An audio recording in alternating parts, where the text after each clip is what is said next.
अब एक हफ्ते में कितने दिन होते हैं? एक सप्ताह में कितने दिन होते हैं? कितने दिन होते हैं? तो एक सप्ताह में 7 दिन होते हैं। कौन कौन से होते हैं? सोमवार, मंगलवार, बुधवार, गुरुवार, शुक्रवार,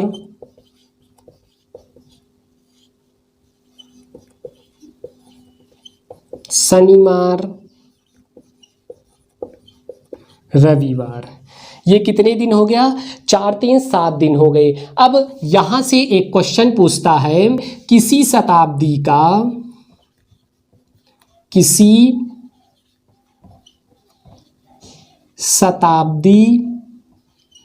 का प्रथम दिन हो सकता है। नेक्स्ट पूछता है, किसी शताब्दी का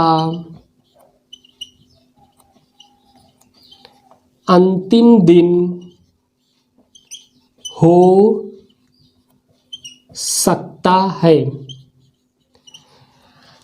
सप्ताह में कितने दिन होते हैं? 7 दिन। सोम, मंगल, बुध, गुरु, शुक्र, शनि, रवि, ये 7 दिन होते हैं। सवाल पूछेगा किसी शताब्दी का प्रथम दिन कौन कौन सा हो सकता है, और पूछेगा दूसरा किसी शताब्दी का अंतिम दिन कौन कौन हो सकता है। तो किसी शताब्दी का प्रथम दिन सोमवार हो सकता है, किसी शताब्दी का प्रथम दिन सोमवार हो सकता है। मंगलवार होगा कि नहीं? किसी शताब्दी का मंगलवार किसी शताब्दी का प्रथम दिन या अंतिम दिन हो सकता है कि नहीं? नहीं, मंगलवार ना तो किसी शताब्दी का प्रथम दिन हो सकता है, ना ही किसी शताब्दी का अंतिम दिन मंगलवार हो सकता है। नेक्स्ट है बुधवार। बुधवार किसी शताब्दी का अंतिम दिन हो सकता है।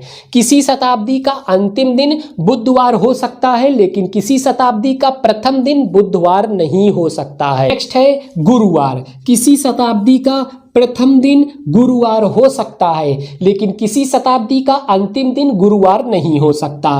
नेक्स्ट है शुक्रवार। शुक्रवार किसी शताब्दी का अंतिम दिन तो शुक्रवार हो सकता है, लेकिन किसी शताब्दी का प्रथम दिन शुक्रवार नहीं हो सकता। नेक्स्ट है शनिवार। शनिवार किसी शताब्दी का प्रथम दिन हो सकता है। किसी शताब्दी का प्रथम दिन शनिवार हो सकता है, लेकिन किसी शताब्दी का अंतिम दिन शनिवार नहीं हो सकता। रविवार किसी शताब्दी का अंतिम दिन रविवार हो सकता है, लेकिन किसी शताब्दी का प्रथम दिन रविवार नहीं हो सकता। और सोमवार जो है ये किसी शताब्दी का प्रथम दिन भी हो सकता है और अंतिम दिन भी हो सकता है। इसमें इतना घैंच पैंच हो गया है, आप लोग समझ ना पाए, इसलिए यहाँ भी लिख दिया जाता है। किसी शताब्दी का प्रथम दिन कौन कौन सा हो सकता है? मंडे। मंडे मतलब सोमवार। इसे ऐसे ना लिख करके ऐसे लिख दिया जाए तो ज़्यादा समझ में आएगा।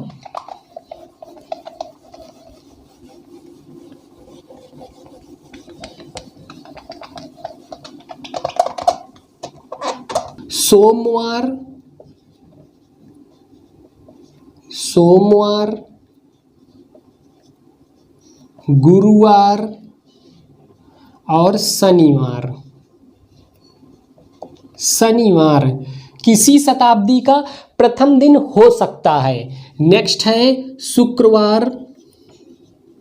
शुक्रवार, बुधवार, बुधवार, रविवार और सोमवार। सोमवार किसी शताब्दी का अंतिम दिन हो सकता है। किसी शताब्दी का प्रथम दिन, ध्यान दीजिएगा, किसी शताब्दी का प्रथम दिन कौन कौन से हो सकते हैं? सोमवार, गुरुवार, शनिवार। सोमवार, गुरुवार, शनिवार किसी शताब्दी का प्रथम दिन हो सकता है। और शुक्रवार, बुधवार, रविवार, सोमवार किसी शताब्दी का अंतिम दिन हो सकता है। लेकिन सोमवार जो है, कौन सा वार? सोमवार जो है ये किसी शताब्दी का प्रथम दिन भी हो सकता है, प्रथम दिन भी हो सकता है और अंतिम दिन भी हो सकता है, अंतिम दिन भी हो सकता है। ध्यान रखिएगा। लेकिन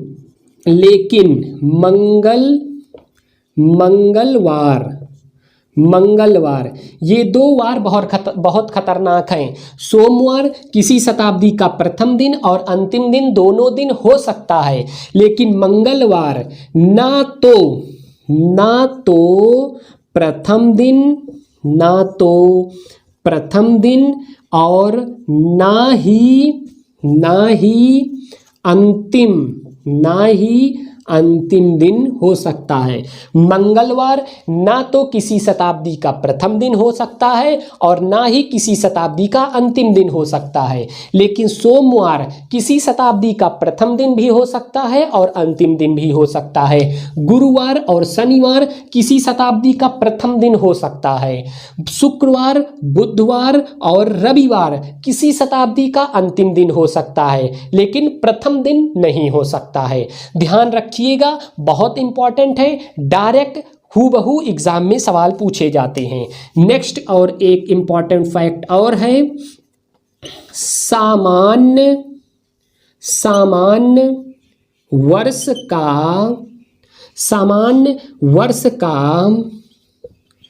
पहला दिन, सामान्य वर्ष का पहला दिन एवं अंतिम दिन, सामान्य वर्ष का पहला दिन एवं अंतिम दिन दोनों समान होते हैं, समान होते हैं। सामान्य वर्ष का पहला दिन और अंतिम दिन दोनों समान होते हैं, लेकिन लीप वर्ष जो होता है उसका समान नहीं होते।